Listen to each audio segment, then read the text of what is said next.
Francis മാർപ്പാപ്പയുടെ ദേഹവിയോഗത്തിന് ശേഷം കാർഡിനൽസിൻ്റെ 10ാമത്തെ general congregation ഇന്ന് വത്തിക്കാനിൽ നടക്കുകയുണ്ടായി.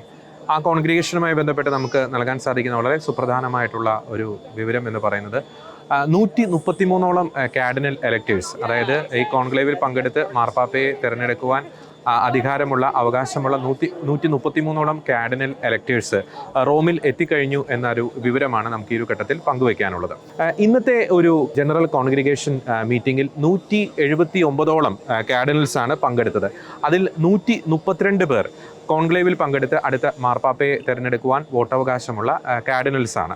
ജനറൽ കോൺഗ്രിഗേഷനിൽ സംസാരിക്കാൻ ആഗ്രഹിക്കുന്ന എല്ലാ കാർഡിനൽസിനും അതിനുള്ള അവസരം ഒരുക്കുന്നതിനുള്ള ഒരു അറേഞ്ച്മെൻറ്റ്സ് ചെയ്തിട്ടുണ്ട് എന്നൊരു കാര്യം മാധ്യമപ്രവർത്തകരോട് വത്തിക്കാൻ്റെ പ്രസ് ഡയറക്ടർ മറ്റയോ ബ്രൂണി അറിയിക്കുകയുണ്ടായി. ഒപ്പം തന്നെ ഇന്ന് ഏകദേശം 26ഓളം കാർഡിനൽസാണ് ഇന്നത്തെ ജനറൽ കോൺഗ്രിഗേഷണൽ മീറ്റിംഗിൽ പങ്കെടുത്ത് വിവിധ വിഷയങ്ങളെക്കുറിച്ച് സംസാരിച്ചത്. മറ്റൊരു പ്രധാനപ്പെട്ട ഒരു അപ്ഡേഷൻ നമുക്ക് വത്തിക്കാനിൽ നൽകാൻ സാധിക്കുന്നത് കാസ സാന്ത മാർത്ത, ഒപ്പം തന്നെ ഓൾഡ് കാസ സാന്ത മാർത്ത, ഇവിടങ്ങളിലാണ് കോൺക്ലേവിൽ പങ്കെടുക്കുന്ന കാർഡിനൽസിൻ്റെ ആ ഒരു അക്കോമഡേഷൻ അറേഞ്ച് ചെയ്തിരിക്കുന്നത്. അപ്പോൾ അവർക്കുള്ള റൂമിൻ്റെ ഒരു അറേഞ്ച്മെൻറ്റ് ലോട്ട് വഴിയാണ് നിശ്ചയിച്ചിരിക്കുന്നത്. കാമറലംഗോയായി ശുശ്രൂഷ ചെയ്യുന്ന കാർഡിനൽ കെവിൻ ഫാരൽ ലോട്ട് വഴി കാർഡിനൽസിൻ്റെ ആ റൂം അറേഞ്ച്മെൻറ്റ്സ്, ഏതൊക്കെ റൂമിൽ ഏതൊക്കെ കാർഡിനൽസാണ് താമസിക്കേണ്ടത് എന്നതിനെ പറ്റിയുള്ള ആ ഒരു അറേഞ്ച്മെൻറ്റ്സ്, ആ ഒരു ഡിസിഷൻ നടത്തിയതായി dean of the cardinal college അറിയിക്കുകയുണ്ടായി. കോൺക്ലേവിൽ പങ്കെടുക്കുന്നതിനായി, സിസ്റ്റൈൻ ചാപ്പലിലെ കോൺക്ലേവിൽ പങ്കെടുക്കുന്നതിനായി കാർഡിനൽസിന് കാസ സാന്ത മാർത്തയിൽ നിന്നും നടന്നോ അല്ലെങ്കിൽ ഒരു സംരക്ഷിതമായിട്ടുള്ള ഒരു വഴി ഒരുക്കിയിട്ടുണ്ട്. അതുവഴിയോ സിസ്റ്റൈൻ ചാപ്പലിലേക്ക് എത്താവുന്നതാണ് എന്ന് വത്തിക്കാൻ പ്രസ് ഓഫീസ് മാധ്യമപ്രവർത്തകരെ അറിയിച്ചിട്ടുണ്ട്. ഇന്ന് പ്രധാനമായും ചർച്ച ചെയ്യപ്പെട്ട വിഷയങ്ങൾ ഇവയൊക്കെയാണ്.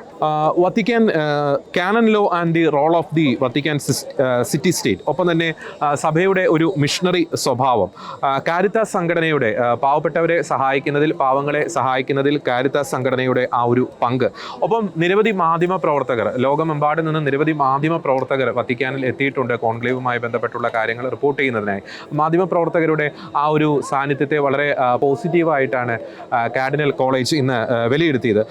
ഒപ്പം തന്നെ വിശ്വാസ കൈമാറ്റത്തിൽ നേരിടുന്ന പ്രതിസന്ധികൾ, ഒപ്പം തന്നെ ലോകത്തിൽ നടമാടിക്കൊണ്ടിരിക്കുന്ന യുദ്ധങ്ങൾ, ലോകത്തിൽ ഇപ്പോൾ നടമാടിക്കൊണ്ടിരിക്കുന്ന അല്ലെങ്കിൽ സംഭവിച്ചുകൊണ്ടിരിക്കുന്ന വിഭജനങ്ങൾ, ഡിവിഷൻ, അതിനെപ്പറ്റിയൊക്കെ ഇന്നത്തെ ജനറൽ കോൺഗ്രിഗേഷൻ ചർച്ച ചെയ്തു. ഒപ്പം സഭയുടെ ഉള്ളിൽ തന്നെയുള്ള ചില വിഭജനങ്ങളെ പറ്റിയും ഇന്നത്തെ ജനറൽ കോൺഗ്രിഗേഷനിൽ ചർച്ചയായി.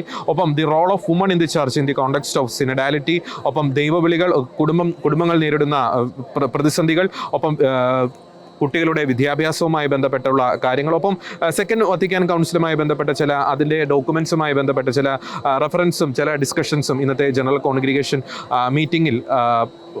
മീറ്റിംഗിൽ പങ്കുവയ്ക്കപ്പെടുകയുണ്ടായി. ഒപ്പം തന്നെ കോവിഡ് മഹാമാരിയുടെ കാലഘട്ടത്തിൽ നടത്തപ്പെട്ട ആ ഒരു പ്രാർത്ഥന, അത് ഇന്നത്തെ ജനറൽ കോൺഗ്രിഗേഷൻ മീറ്റിംഗിൽ അനുസ്മരിക്കുകയുണ്ടായി. ഇതുൾപ്പെടെയുള്ള വിവിധ വിഷയങ്ങളിൽ 26ഓളം കാർഡിനൽസാണ് ഇന്നത്തെ ജനറൽ കോൺഗ്രിഗേഷൻ മീറ്റിംഗിൽ പങ്കുവച്ചത്. മറ്റൊരു പ്രധാനപ്പെട്ട ഒരു അപ്ഡേഷൻ വത്തിക്കാൻ്റെ പ്രസ് ഡയറക്ടർ മറ്റയോ ബ്രൂണി പങ്കുവച്ചത് സിസ്റ്റൈൻ ചാപ്പലിൻ്റെയും ഒപ്പം തന്നെ കാസ സാന്ത മാർത്തയുടെയും ആ ഒരു അവസാന മിനുക്കുപണികൾ അല്ലെങ്കിൽ അവസാന അറ്റകുറ്റപ്പണികൾ, അത് ഏറ്റവും ഒരു ഫൈനൽ സ്റ്റേജിലേക്ക് എത്തിയിരിക്കുന്നത്, ഓൾമോസ്റ്റ് കംപ്ലീറ്റ് ചെയ്തിരിക്കുന്നു, പൂർത്തീകരിച്ചിരിക്കുന്നു എന്നൊരു അപ്ഡേഷൻ കൂടി വത്തിക്കാൻ പ്രസ് ഓഫീസ് നൽകുകയുണ്ടായി.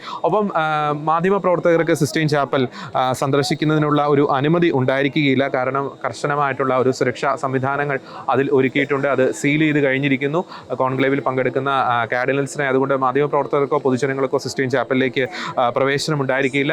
പക്ഷേ വത്തിക്കാൻ സിസ്റ്റൈൻ ചാപ്പലുമായി ബന്ധപ്പെട്ട ഇമേജസ് മാധ്യമപ്രവർത്തകർക്കായി പങ്കുവയ്ക്കുമെന്നും അദ്ദേഹം അറിയിച്ചിട്ടുണ്ട്. ഇത്രയും വിവരങ്ങളാണ് ഇന്നത്തെ ജനറൽ കോൺഗ്രിഗേഷൻ മീറ്റിംഗിൽ, 10ാമത്തെ ജനറൽ കോൺഗ്രിഗേഷൻ മീറ്റിംഗിൽ രാവിലെ നടന്ന സെഷനിൽ പങ്കുവയ്ക്കപ്പെട്ടത്. നമുക്ക് ഏറ്റവും പ്രധാനമായും നമുക്ക് നൽകാൻ സാധിക്കുന്ന 133ഓളം കാർഡിനൽ എലക്ടേഴ്സ് റോമിൽ എത്തിക്കഴിഞ്ഞിരിക്കുന്നു. ഇന്നത്തെ യോഗത്തിൽ 132 പേർ പങ്കെടുത്തു. മൊത്തം കാർഡിനൽസിൻ്റെ എണ്ണം നോക്കുകയാണെങ്കിൽ 179ഓളം കാർഡിനൽസ് ഇന്നത്തെ ജനറൽ കോൺഗ്രിഗേഷൻ മീറ്റിംഗിൽ പങ്കെടുത്തു. വ്യത്യസ്തങ്ങളായിട്ടുള്ള വിഷയങ്ങളെക്കുറിച്ച് ചർച്ചകൾ നടന്നു. ജനറൽ കോൺഗ്രിഗേഷൻ മീറ്റിംഗിൽ പങ്കെടുത്ത് സംസാരിക്കാൻ ആഗ്രഹിക്കുന്ന കാർഡിനൽസിന് അതിനുള്ള അവസരങ്ങൾ ഒരുക്കുമെന്നും അറിയിച്ചിട്ടുണ്ട്. ഒപ്പം കാസ സാന്ത മാർത്തയുടെയും സിസ്റ്റൈൻ ചാപ്പലിൻ്റെയും ആ അറ്റകുറ്റപ്പണികൾ ഏകദേശം ഒരു പൂർത്തീകരണത്തിലേക്ക് എത്തിയിട്ടുണ്ട്. കോൺക്ലേവിൽ പങ്കെടുക്കുന്നതിനായ കാർഡിനൽ കാർഡിനൽസിന് സിസ്റ്റൈൻ ചാപ്പലിലേക്ക് നടന്നോ അല്ലെങ്കിൽ ഒരു സെക്യൂർഡ് ആയിട്ടുള്ള ഒരു പ്രൊട്ടക്റ്റഡ് റൂട്ട് ഒരുക്കിയിട്ടുണ്ട്, അതുവഴിയോ സിസ്റ്റൈൻ ചാപ്പലിലേക്ക് എത്താൻ സാധിക്കും എന്നും അറിയിച്ചിട്ടുണ്ട്. മറ്റ് വിവരങ്ങൾ, പ്രത്യേകിച്ച് സിസ്റ്റൈൻ ചാപ്പലിൽ നിന്ന് നമുക്ക് ഓരോ ദിവസവും ഏതൊക്കെ സമയം നമുക്ക് ആ ഒരു വെളുത്ത പുക അല്ലെങ്കിൽ ആ ഒരു കറുത്ത പുക നമുക്ക് പ്രതീക്ഷിക്കാൻ സാധിക്കും, അതിനെ സംബന്ധിച്ചുള്ള വിവരങ്ങൾ വരും മണിക്കൂറുകളിൽ നമുക്ക് ലഭ്യമാകും എന്ന് തന്നെയാണ് നമുക്ക് മനസ്സിലാക്കാൻ സാധിക്കുന്നത്. മറ്റൊരു പ്രധാനപ്പെട്ട ഒരു കാര്യം, ഫ്രാൻസിസ് മാർപ്പാപ്പയുടെ ദേഹവിയോഗത്തിന് ശേഷം നമുക്കറിയാം 9 ദിനം തുടർച്ചയായിട്ടുള്ള ഒരു വിലാപ ദിനങ്ങളായി വത്തിക്കാൻ ആചരിച്ചിരുന്നു. സഭയുടെ നൂറ്റാണ്ടുകളായിട്ടുള്ള ഒരു പാരമ്പര്യമാണ്. അതിനോടനുബന്ധിച്ച് 9 ദിനം നീണ്ടുനിന്ന പരിശുദ്ധ കുർബാനകൾ അർപ്പിക്കപ്പെട്ടിരുന്നു. അത് ഇന്നലെ അവസാനിച്ചു. 9ാം ദിനം ഇന്നലെയായിരുന്നു. ഇന്നലെയോടുകൂടി ആ ഒരു 9 ദിനത്തിലെ ആ നൊവേം ഡയൽസ് എന്ന് പറയുന്ന ആ പ്രത്യേക പ്രാർത്ഥന ശുശ്രൂഷകൾ അവസാനിച്ചു. ഇനി വത്തിക്കാൻ ആ കോൺക്ലേവുമായി ബന്ധപ്പെട്ടുള്ള ഒരു അവസാനഘട്ട ആ ഒരു ഒരുക്കങ്ങളിലേക്ക് കടക്കുകയാണ്. അത് സംബന്ധിച്ച വിവരങ്ങളാണ്, നിർണായകമായിട്ടുള്ള വിവരങ്ങളാണ് വത്തിക്കാൻ പ്രസ് ഓഫീസ് മാധ്യമപ്രവർത്തകരെ അറിയിച്ചത്. വത്തിക്കാൻ ചത്തുരത്തിൽ നിന്നും ജോർജി ജോസ്, ഷെക്കേന ന്യൂസ്.